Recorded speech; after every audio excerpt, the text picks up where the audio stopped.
Allez, on poursuit toujours localement puisque l'actualité bouge et la reprise du procès du 28 septembre voilà, a démarré avec les phases de confrontation aussi. Hein. C'était chaud bouillant aussi du côté du palais là-bas. Oui, c'était chaud bouillant et c'est une nouvelle phase. Est-ce que vous avez suivi ce matin? Oui, oui. Moi, En partie. Oui, j'ai suivi. En partie. J'ai suivi presque tout. Ok.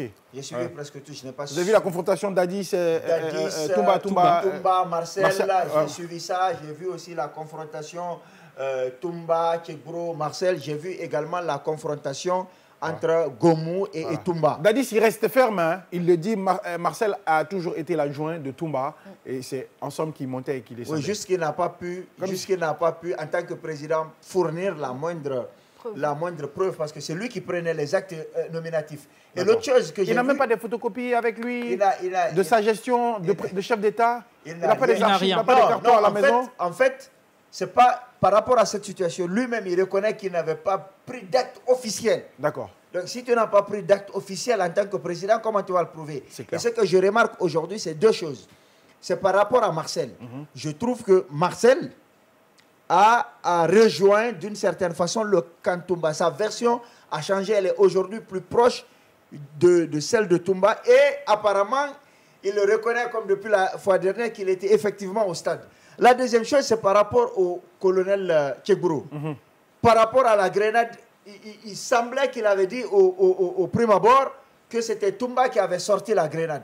Ensuite, aujourd'hui, il dit que c'est deux autres jeunes que lui-même, il n'est pas capable d'identifier. Sauf que Marcel reconnaît que c'est lui-même qui a sorti la grenade et qui a menacé de la faire exploser. D'accord. Donc je trouve que des langues sont en train de se délier, des personnes sont en train d'être confondues. Je pense que tous les scénarios possibles, toutes les mises en scène et tous les plans, entre guillemets, permettez-moi l'expression, de guerre, sont en train de tomber et ça permet de renouer avec peut-être la vérité.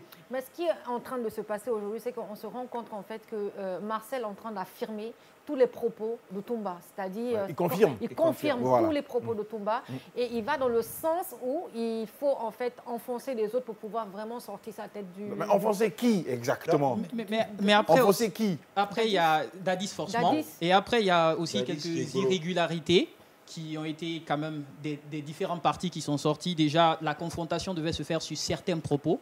En matière de droit, la confrontation, c'est des propos précis sur lesquels on oppose. Non, je continue. C'est des propos précis sur lesquels on oppose. Et aussi, c'est normalement les accusés, parce qu'il y a eu plusieurs phases d'écoute. Les témoignages, on a écouté les témoins, on a écouté les accusés, on a écouté ceux qui accusent. Normalement, la confrontation, c'est d'abord ceux qui accusent et les accusés avant de les mettre entre eux pour confronter leur point de vue. Et aussi, il fallait énumérer certains points au moment de la confrontation, parce que j'ai écouté l'avocat de Dadis qui parlait de cela d'ailleurs, et même les autres avocats. La défense, par exemple, ils n'ont pas posé de questions parce qu'ils trouvaient que ça ne répondait pas aux règles de l'art. Et ils avaient fait un long moment même de boycott avant d'accepter de répondre, justement. Donc l'opposition des partis, ils auraient préféré que ce soit d'abord ceux qui accusent face aux accusés, ensuite, et que les trois même n'étaient même pas informés qu'ils devaient être confrontés, Dadis, Marcel et Toumba à la fois, qui n'étaient pas au courant, donc ça les a un peu surpris.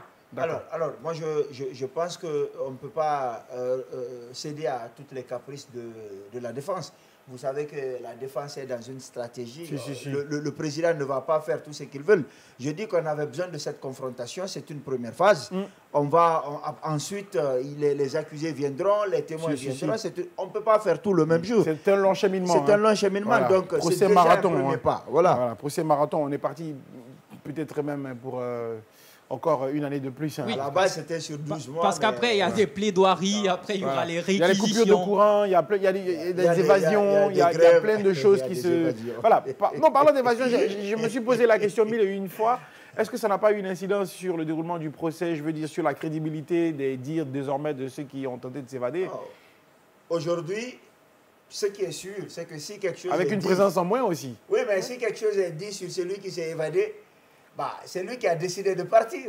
C'est lui qui a décidé de partir. Si quelque chose et ceux qui ont tenté de s'évader aussi. Ça, c'est notre débat. Il faut déjà que la justice fasse ils avaient demandé sur la chose, parce qu'il y en a qui ont dit qu'ils ont été kidnappés.